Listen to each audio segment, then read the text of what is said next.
आज की सबसे बड़ी खबर मैं आपको बताने वाला हूं। इधर है मोदी और योगी की जोड़ी, तो सामने आ गए हैं असदुद्दीन ओवैसी और उनके भाई अकबरुद्दीन ओवैसी। लेकिन जैसे जैसे महाराष्ट्र में चुनाव आगे बढ़ रहा है, वैसे वैसे ये जंग बढ़ती जा रही है। लेकिन इस जंग में जो मर्यादा है उसे भी तार तार किया जा रहा है और जहरीले बोल बोले जा रहे हैं दर्शकों।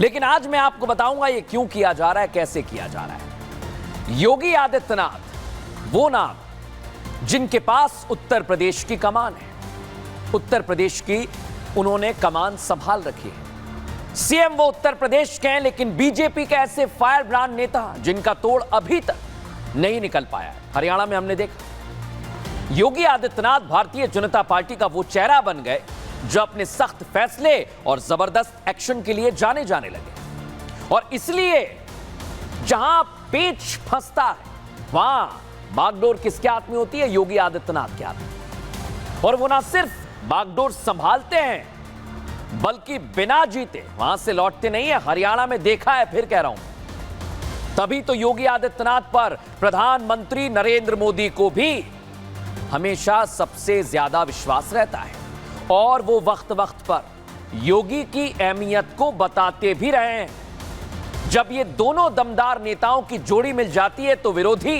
तिलमिला जाते हैं, घबरा जाते हैं। करे तो करे क्या? अब तिलमिलाहट की वजह इनके धार धार बयानों की इस छोटी सी झलक में सबसे पहले आपको दिखाता हूं, फिर करेंगे एक्सरे।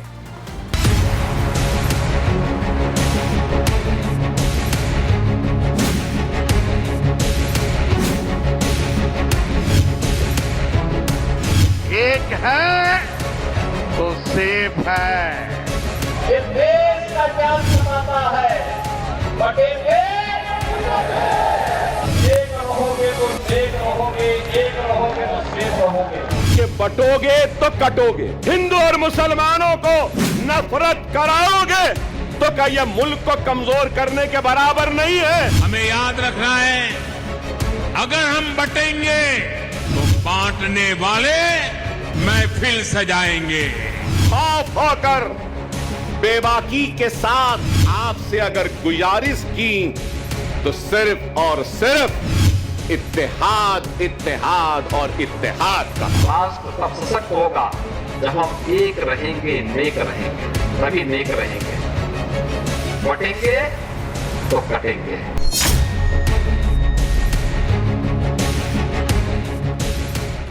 सुना आपने, एक एक बयान सुन लिया। योगी आदित्यनाथ ही हैं वो शख्स जिन्होंने हरियाणा में 14 चुनावी रैलियां की दर्शकों और 9 सीटों पर बीजेपी को जीत दिलाई। वो योगी आदित्यनाथ ही हैं जिन्होंने जम्मू कश्मीर में 4 जनसभाएं की और चारों सीटों पर बीजेपी को जीत मिली है, प्रत्याशी जीते हैं।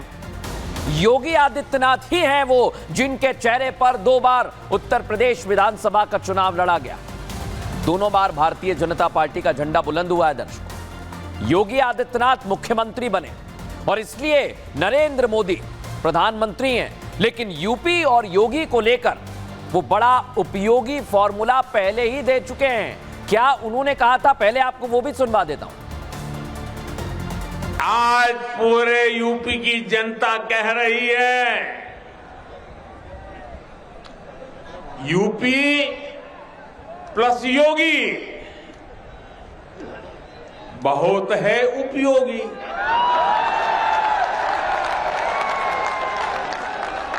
यूपी प्लस योगी बहुत है, यूपी प्लस योगी। सुना आपने, मोदी और योगी की इसी बॉन्डिंग को देखकर विरोधी तिलमिलाते हैं दर्शकों।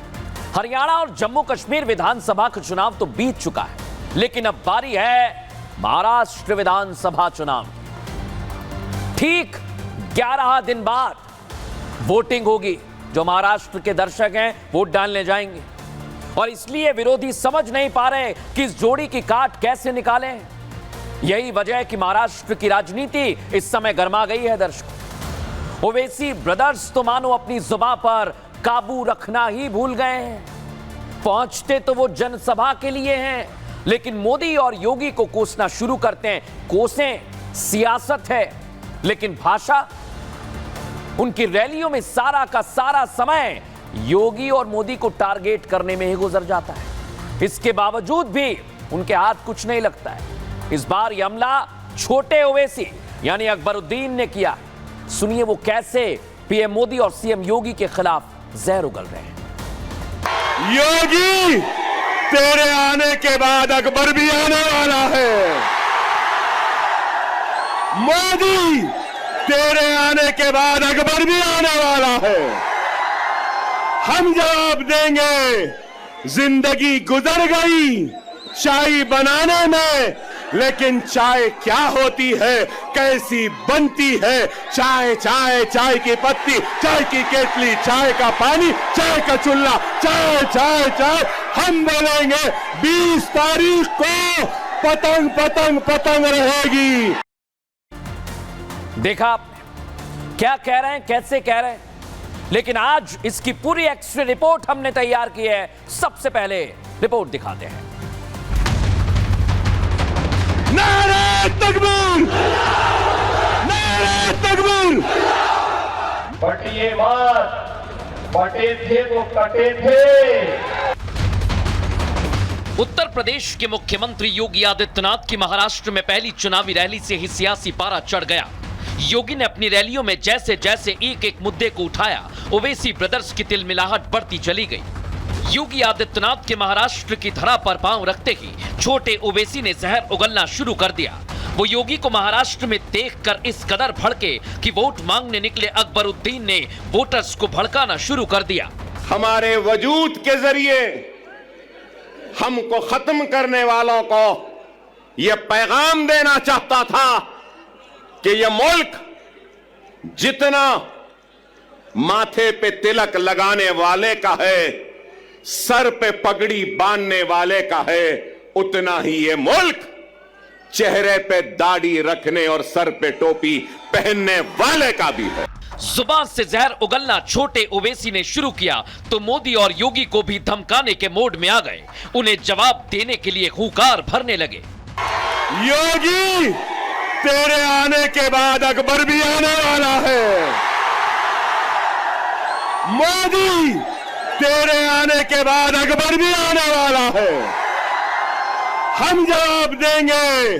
अकबरुद्दीन ने बोलना शुरू किया तो वो पीएम मोदी के चाय बेचने पर जहर घोलने से भी नहीं चुके और ये दावा कर दिया कि 20 नवंबर को उनकी पार्टी ही जीत का परचम लहराएगी। जिंदगी गुजर गई चाय बनाने में, लेकिन चाय क्या होती है, कैसी बनती है। चाय चाय चाय की पत्ती, चाय की केतली, चाय का पानी, चाय का चूल्हा, चाय चाय चाय। हम बोलेंगे 20 तारीख को पतंग पतंग पतंग रहेगी। प्रधानमंत्री मोदी अक्सर अपनी चुनावी सभाओं में अपने चाय बेचने का जिक्र करते रहे हैं और वो लोगों के बीच चाय वाले प्रधानमंत्री के तौर पर भी लोकप्रिय हैं। मैं बचपन में कप प्लेट धोते धोते बड़ा हुआ हूं, चाय पिलाते पिलाते बड़ा हुआ हूं। पीएम मोदी का अपने 140 करोड़ के परिवार वालों को ये किस्से कहानियां सुनाना भी विरोधियों को नहीं पचता है, इसलिए अकबरुद्दीन जैसे नेताओं के ऐसे बयान सामने आते रहते हैं। मैं कह रहा हूं नरेंद्र मोदी, ऐ योगी, जितना तेरा हिंदुस्तान है उतना मेरा भी हिंदुस्तान है। हिंदुस्तान न तेरी जागीर है न मेरी जागीर है। हिंदुस्तान हिंदू, मुस्लिम, सिख, ईसाई, पारसी हर मजहब के मानने वालों का है, किसी एक का नहीं है। जूनियर ओवैसी पीएम मोदी से लेकर सीएम को घेरने, उनकी छवि बिगाड़ने की कोशिश में लगे हैं और मुस्लिम वोट बैंक को अपने खाते में डालने की जद्दोजहद कर रहे हैं। योगी आदित्यनाथ ने अपनी तकरीर में कहा कि बटोगे तो कटोगे। लोग काफी एतराज कर रहे हैं उस बात पर, मगर मैं ये कहूंगा बीफ के नाम पर, मॉब लिंचिंग के नाम पर, घर वापसी के नाम पर, सर पे टोपी पहनने के नाम पर, दाढ़ी पालने के नाम पर जो तुम काट रहे हो, क्या ये तुम्हारी नफरत हिंदुस्तान के सबसे बड़ी अक़लियत से क्या ये मुल्क को कमजोर नहीं कर रही है? अकबरुद्दीन के ये हाव भाव उनका भड़काऊ बयान और कुछ नहीं, उनकी मोदी योगी की जोड़ी के प्रति खींच को दर्शाता है। उनकी जहरीली जुबान भड़काऊ शब्दों का इस्तेमाल बताता है कि उनके जहन में योगी और मोदी के लिए किस कदर नफरत भर गई है और वोट पाने के लिए वो किस कदर गिर सकते हैं। आज हमने एक एक चीज पकड़ी है दर्शकों, और अगर आपने गौर नहीं किया तो आपको गौर करना चाहिए। अकबरुद्दीन ओवैसी की इस जनसभा को देखिए, अच्छी खासी भीड़ है, मुसलमान बड़ी संख्या में है, और जब जब मोदी और योगी को कोसते हैं तो ये लोग उनके समर्थन में जोर जोर से शोर मचाने लगते हैं। कैसे शोर मचाते हैं, पहले आपको वो दिखाता हूं। योगी, तेरे आने के बाद अकबर भी आने वाला है। मोदी, तेरे आने के बाद अकबर भी आने वाला है। हम जवाब देंगे